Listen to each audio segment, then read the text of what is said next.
Good morning, everyone, and welcome to Virtual Events, How to Choose a Virtual Platform. Thank you for joining the KC Chamber and HMX Live this morning as we move toward a post-pandemic world. Events may look a little different, but we are still able to connect with our audiences. We're looking forward to giving you all today a more in-depth look into the types of platforms available for hosting virtual events and what you should consider when choosing the best fit for your event. I'm Laura Dryden, and I'm the events director for the KC Chamber. I just have a few housekeeping items before we get started today. Your mics are muted as you entered the meeting this morning, but we would still love to see your smiling faces, so please feel free to use the video feature, which is in the bottom left-hand corner. Please also change your screen view to presenter view. In the top right corner, if it says gallery view, you are all set. If it says presenter view, please click that button to change it to presenter view. Additionally, please, at any time during today's webinar, feel free to use the chat feature to submit your questions or comments. And finally, this webinar is being recorded and will be available on our YouTube channel. We have a fantastic presentation prepared for you today, but I first want to introduce you to the team that we have with us. HMX Live is a live events company with Harvest that provides audio, visual, and production support. They make AV easy. Greg is a director on the sales team and will be the main presenter today. Sarah and Andrea from their team will be answering questions in the chat. Sarah is an account manager with HMX Live. Andrea is the president of Event Narrative, a sister company of Harvest Productions that focuses on event management.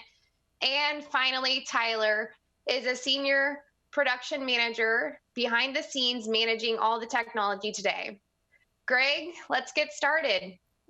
Hi, well, thank you, Laura. Thank you to the Chamber. Thank you all for tuning in and participating in this webinar. Let's go virtual. There's so many options for virtual event platforms that'll help you connect with your audience in meaningful ways. We're going to narrow down some of those options by asking questions about features that you may need to ask yourself when considering which platform to use. Like Laura said, Andrea and Sarah are in the chat. We want this to be a conversation, so maybe connect with somebody else you see there that does similar events as you and talk to them. We want this, to have a lot of participation so that we can all learn from each other. Let's define what we're looking at here. We want to determine the platform, so we need to look at three things. Let's look at attendee experience. What kind of attendees? Who are they? What kind of takeaways do you want to have from the event? And then financially, maybe you want to sell tickets or do fundraising inside the platform. And then the content. What types of things are you putting into your event that you want your audience to experience? The elements you're putting together to create that for your attendees. We're going to show you some examples as we go through, and I'm going to point out different features and what each of the platforms did or what organizations themselves did. So when we focus on, or when we look at the first element of the attendee experience, we are looking at this list. Maybe you're a group that does one of these types of events. Each type of event has their own needs for interactivity, content availability, things like that. So the first example we're going to look at is Vectorworks. They were going to have an in-person design summit where you buy tickets to attend. It was only for those people, but because of what has happened, they've now released all of their content for free, and it's hosted on their website. Everything is, consume at your own pace, which I like. And so you can do a session, take a break, do a session. I'm not distracted by other links taking me outside of their page. And the fact that they made it open and to the public is really great. So let's talk about that. Public versus private. Are you doing something on a public platform like Facebook Live or YouTube where your users may be familiar with those because they're using them in their recreation as well as a professional environment, or maybe your attendees are used to buying tickets and they're used to that private event, having to register and things like that. When considering a public platform, you do need to be careful of what types of content you're hosting. They have policies for things like use of alcohol, attire, swearing, so make sure that the content that you are giving to your audience complies with whatever their content policies are. We're gonna look at a platform called Bluejeans. Bluejeans can be public or private, depending on how you configure it. This is the interface. It looks very similar to Zoom, just kind of formatted differently, but I really like the clean appearance that it has. You can see on the right-hand side, it has options for chat and polling and things like that, but I just really love that layout. What's also great about Bluejeans is the moderator side of it. So from the moderator's experience, driving that attendee experience, you can turn polling on and off. You can turn presenter, if you have multiple presenters, you can turn their microphones on and off. And that's really laid out nicely for that moderator. But maybe you're a trade show and the attendee experience you want to have is like walking into a convention center and you want the graphic design to look like you could go this way to go to the general session or that way to the exhibitors, or have a place for sponsorship recognition visually. This product is called INXPO, and I really like how they've laid that experience out. The second topic that we're going to consider when choosing a platform is your financial goals. Maybe your live event was a big revenue generator, and now you're concerned that you're not going to raise that money again. Several of these platforms have ways to do that built right in. And it's important to remember people still want to support your organization. So don't feel like people aren't going to participate, because people are looking for ways to connect with you. So maybe some of these transactions are donations, or maybe you have the opportunity to incorporate ad revenue. You're going to sell sponsorship time or something like that, or maybe it's on the front end where you're selling tickets.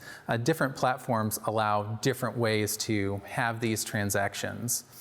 Let's look at I mentioned the INXPO example earlier where it's a trade show. This is another trade show platform called Pathable, and they allow you to do your entire conference on their platform. You could have general session, breakouts, but we're looking here at exhibitors. Maybe you're used to selling exhibit booths or selling sponsorships. This platform allows you to have a list of exhibitors, tag what industry they're in, and then as an attendee, I can go in there and search for things that I like. And the pop-out example in that picture-in-picture is Amazon. Amazon's sponsoring this event. I'm interested in what Amazon does. I click that. And then those yellow buttons that you see, I can set up a time as attendee to connect with them. So if you want the ability to still generate revenue by having exhibitors and support the business that those exhibitors will do, maybe Pathable is the right answer for you. Another option is Crowdcast. Crowdcast has some really cool features for in-app transactions. They have a call to action button. So while your presentation is taking place, you can say, hey, it's time to donate. Everybody donate now. You can click on that. Or maybe you're selling tickets for a public event. You can sell tickets through this platform. But the other thing that makes this platform unique is it has a social platform. So if you want people to follow you, maybe you're doing multiple events and you build up a following. Now what was your local event could have a broader reach, and you could have the potential to just raise more money or engage more people just by having people like your channel and follow you for your events. I talked about ticket selling and things like that. What about now that you're having your virtual event and you may need other service providers? So instead of money coming in, now it's money going out through these other vendors you may need. You might have a registration platform already like Cvent or Eventbrite or something like that. Can your virtual event platform import all those registrations, or do you need something that will do that for you. Or maybe you need to spend some money having a website, an event website built for you, where normally you could have just gone to your events tab on your page and just had a calendar for people to add that to their Outlook or something like that. And then there's the third possibility that your attendees may be consuming what you're presenting on multiple platforms. So we're going to look at a service next called Castr. And let's say you're a church and it's Sunday and it's time for the service and you have a contingency of people who see your updates on Facebook. So having something go out to Facebook Live is great. But let's say you're a family and you're at home and you want everybody to participate in the service together and you want to watch it on TV. A lot of smart TVs and Apple TV boxes, things like that, will have the YouTube app built in. So now you need to stream to Facebook for those people and YouTube Live for these people. But then there may be a whole other group of people that want to watch the service on your website. Castr allows you to stream to multiple platforms. It's basically re-streaming your stream. And it can send streams to Periscope and Twitch and all sorts of other locations. So that's a pretty cool service to consider for doing that. So let's look at content now. What types of things are you putting together to make your show or event happen? Maybe you have live video like we're doing right now, where everything's live, it's happening in the moment. Maybe like the Vectorworks example I showed earlier, everything's pre-recorded. You can kind of consume it at your own pace. Maybe you're going to do something that combines both. And I really like this option because it allows you to tell stories in a different way. You can go outside, or the camera doesn't have to be stuck in the one spot. You can really engage multiple different techniques for telling your story. And then, the event on demand, is it going to be something that people will pay to log into your platform, do the event, log out, log back in, that type of thing? And then maybe you have something really specialized, like 360-degree video. There's a platform called VBRICK, or they're a manufacturer or a brand, and they have a product that will allow you to do 360-degree videos. So maybe you're doing content with tours or all environments all around, and you need something highly specialized like that. So just make sure that your platform can support these different elements. We're going to look at something that we did with our client Hills, where they incorporated both live and pre-recorded content. It was a 2-day conference. They typically held it in person with some streaming elements added to it, but this time they did a 100% virtual conference. Their MC was here in Kansas City in front of our LED wall, and he hosted the program. But then they had breaks since it lasted 2 days. And so one of what you're seeing now is the band.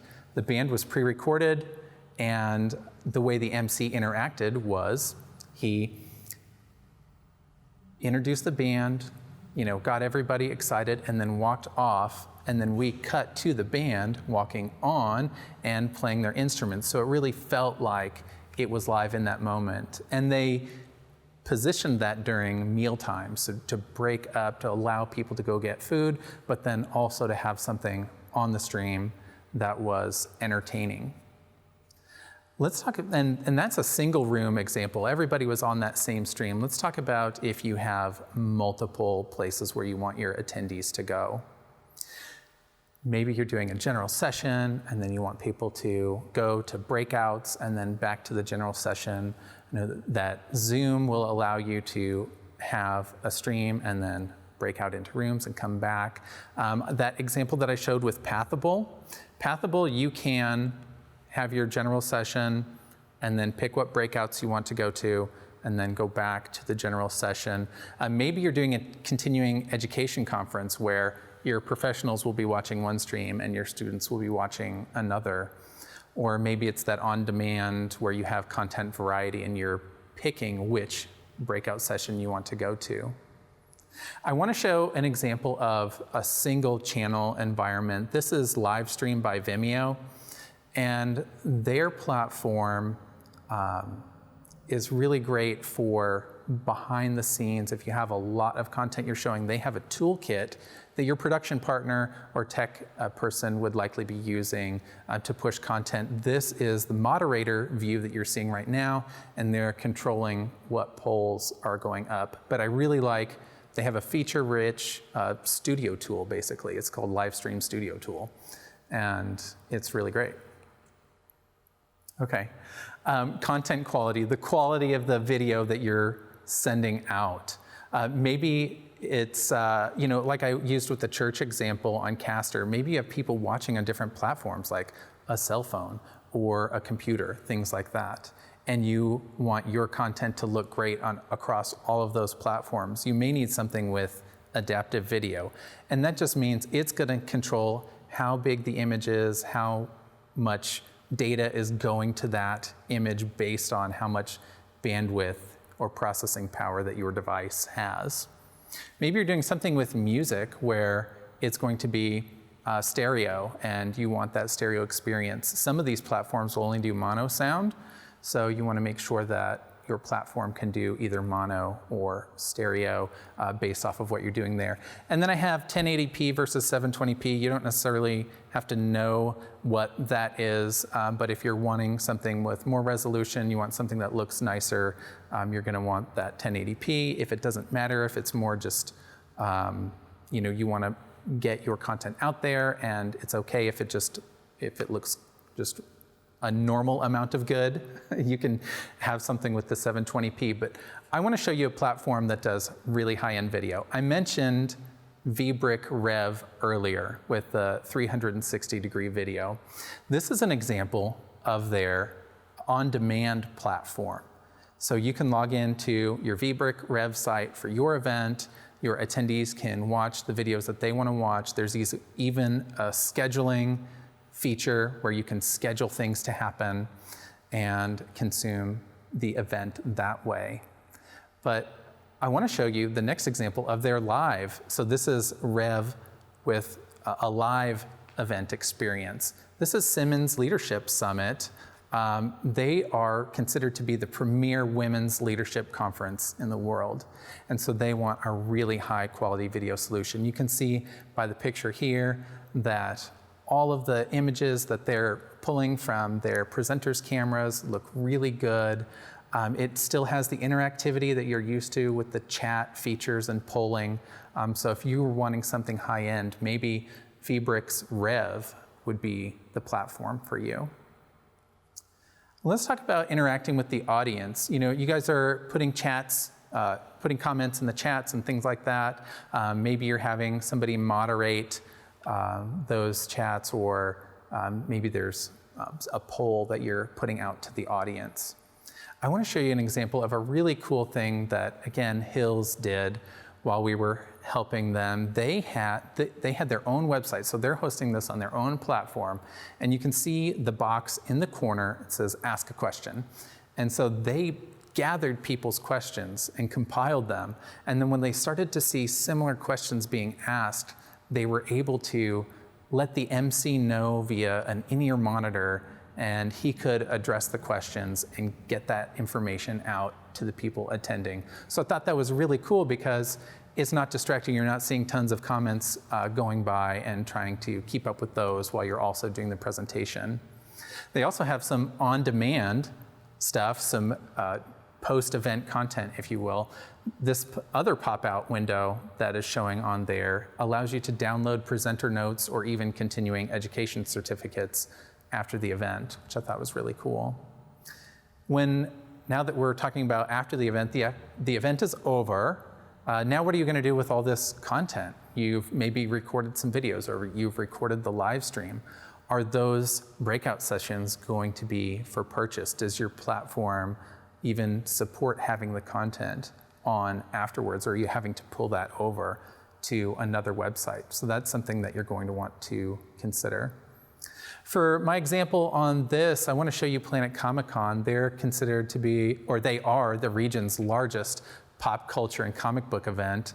They had to delay their event, but found a way to continue to connect to their audience, provide value to their artists and exhibitors that were going to participate in their event. So they're producing these interview live streams with celebrities, artists, and exhibitors that we're going to be there at the event, or that will be when we can have the event again.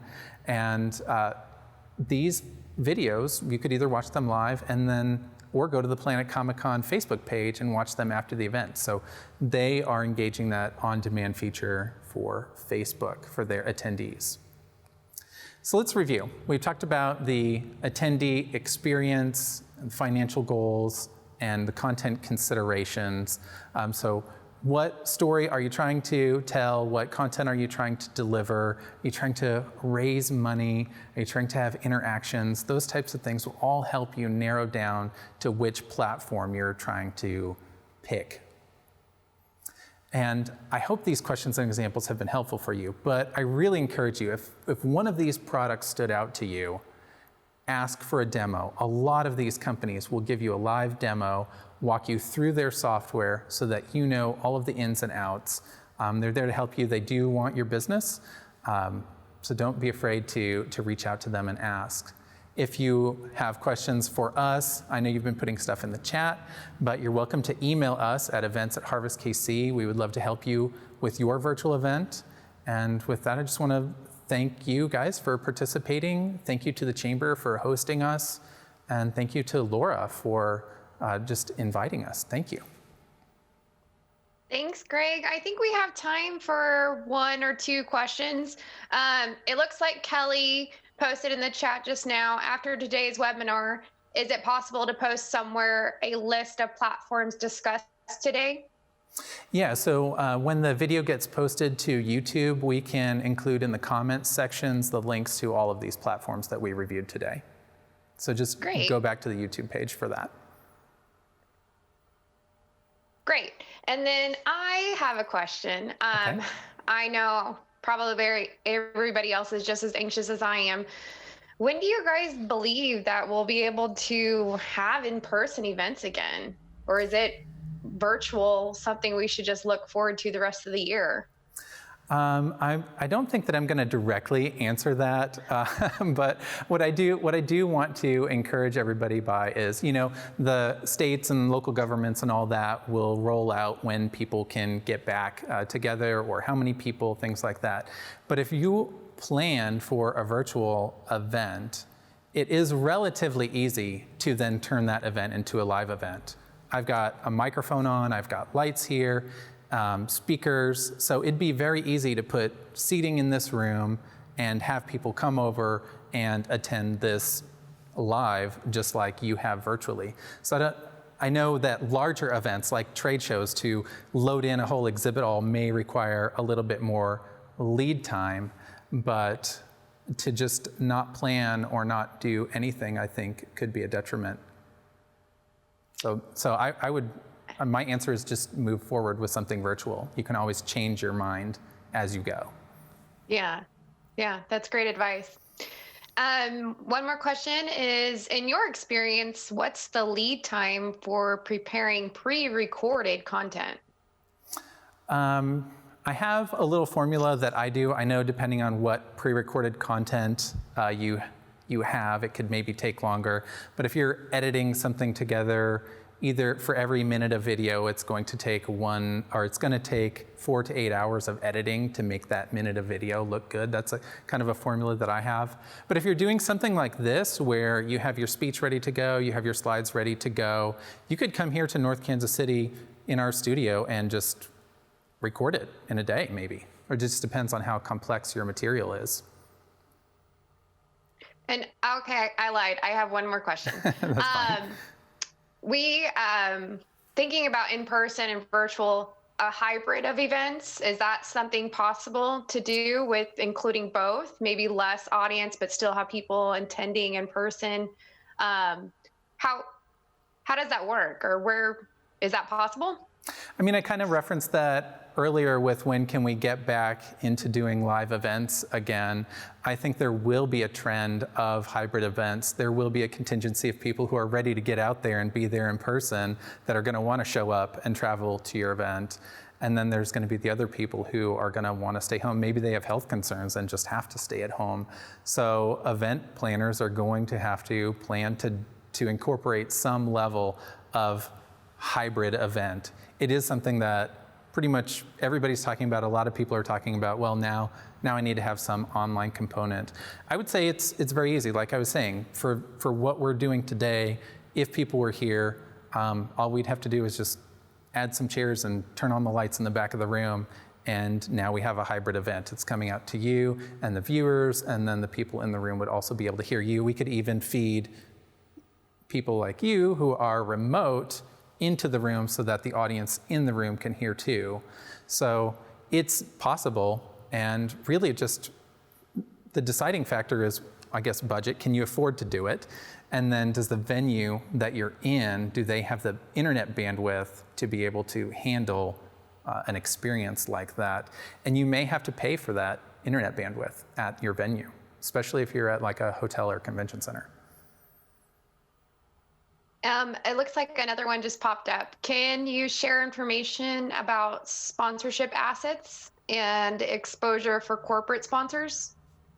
Yeah, so the platform that I talked about, Pathable, they have areas where sponsors can go to either talk about what their offering is or why they're sponsoring. There is a section for them to put videos and text and link to their own website. So I can, with the link on the YouTube page, I can connect to the sponsorship tab on that particular product. But even in a scenario like this, if somebody was sponsoring this Zoom meeting, their logo could be up on the screen, just like how I have my logo up there. You could sell that airtime on your screen too. So there are ways to give your sponsors benefit during it. You could even let them play a video during the stream itself. Thank you, Greg. Thank you, Sarah and Andrea and Tyler, for all your work today. And thank you all for attending as well. Make sure to check out the KC Chamber calendar for upcoming webinars. I posted the link in the chat. And also feel free to reach out to me if you have any other questions, or Harvest. I can post I will send a follow-up email with the recording, with the links and everything. And then I will also include Harvest, their email, so you can reach out to them for questions regarding all this information. Thank you guys for joining us today. And I hope you have a fantastic rest of your day and an even better weekend. Bye, guys. Bye.